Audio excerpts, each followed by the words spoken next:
আসসালামু আলাইকুম মোর আপুরা দাদরা বুয়ারা ভাইয়েরা যে হিন্দা মোর ভিডিওটা দেখতেছেন আশা করছি ব্যাককেই ভালো আছেন। আলহামদুলিল্লাহ মুইও আল্লাহর ইচ্ছায় ভালোই তো চলে এলাম নতুন একটা ব্লগ ভিডিও নিয়ে। আশা করছি আপনাকে ভালোই লাগবে। তো আজকে হচ্ছে একটা রেসিপি আপনাদের সাথে শেয়ার করব। তো দেখতেই পাইতেছেন প্রথমেই হচ্ছে একটা ডিম ভেঙে নিছি আর সেই সাথে আলু সিদ্ধ করে নিছি। তো ডিমটারে আমরা যেই রকম হয়েছে ডিম ভাজি তো সেইভাবেই ডিম ভাজার জন্য পেঁয়াজ কাঁচামরিচ লবণ সব কিছু দিয়ে দিছি। আর এদিকে হচ্ছে ফ্রাই প্যানে হচ্ছে তেল দিয়ে দিছি। তো তেলের মধ্যে ডিমটারে সুন্দর করে ভাজা নিতে হইবে। তো একটু স্টাইল করেই আসলে ভাজতে চাইছিলাম, যার কারণে হইছে কড়াইটা ধরে একটু লাড়াচাড়া করলাম কিন্তু উল্টাইতে পারলাম না। অবশেষে মুই মোর হাতাতেই চলে গেলাম, খুন্তি দিয়েই আসলে উল্টাইয়া লইতে হইলো, কিছু করার নাই। ওই একটু চাইনাভাবে করতে চাইছিলাম, হ্যাঁ তো আর সম্ভব হইলো না, নিজের বাঙালি স্টাইলেই আসলে চলে গেলাম। তো একে একে এইভাবে সবগুলা ডিম সুন্দর করে ভাজা নিতে হইবে। আর ডিমটা সুন্দর করে একটু ভাজতে হইবে, এপিট ওপিট করে ভালোভাবে উল্টাইয়া।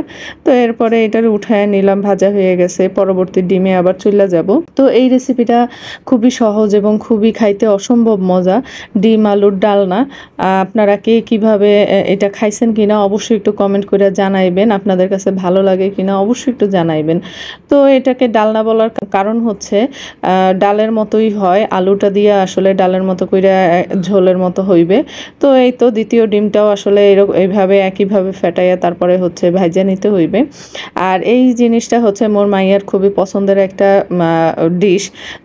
ও খুবই পছন্দ করে এই রেসিপিটা বা এই ডিমের এই ডালনাটা খাইতে। তো এটা হচ্ছে কিছুদিন আগেই ট্রাই করছি। তো এটা ট্রাই করার পরে মোর মাইয়ার হয়ে গেছে এটা ফেভারিট। আর আলু মানেই সব ধরনের হয়েছে, যে খাবারের মধ্যে আলু পাইবে সেইটাই হয়েছে ওর ফেভারিট হয়ে যায়। তো আর আলু ও সবসময়ই পছন্দ করে, সবারই আসলে সব বাচ্চাদেরই আলু বেশি পছন্দ হয়ে থাকে। তবে আলু বেশি খাওয়া ভালো না, আলু খাইলে একটু গ্যাসের সমস্যা হইতে পারে। তো মোর মাইয়ারে কইয়া মুই আর পারি না। এই যে একে একে 3টা ডিমই আসলে ভাজা নিছি।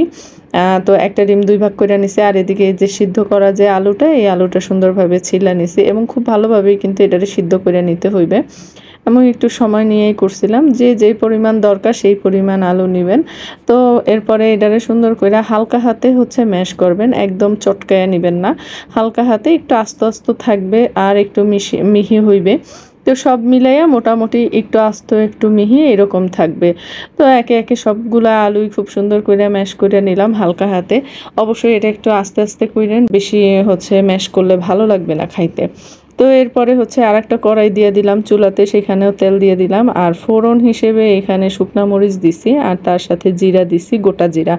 তো এই জিনিসটা দিলে খুব সুন্দর একটা ঘ্রাণ আসে। শুকনা মরিচ তো আসলে ডিমের মধ্যে এমনিতেই রান্না করলে দেই মুই সবসময়, আপনারা দেন কিনা অবশ্যই একটু কমেন্ট করে জানাইবেন। আর এইভাবে রান্না করলে কিন্তু বেমালা মজা লাগে।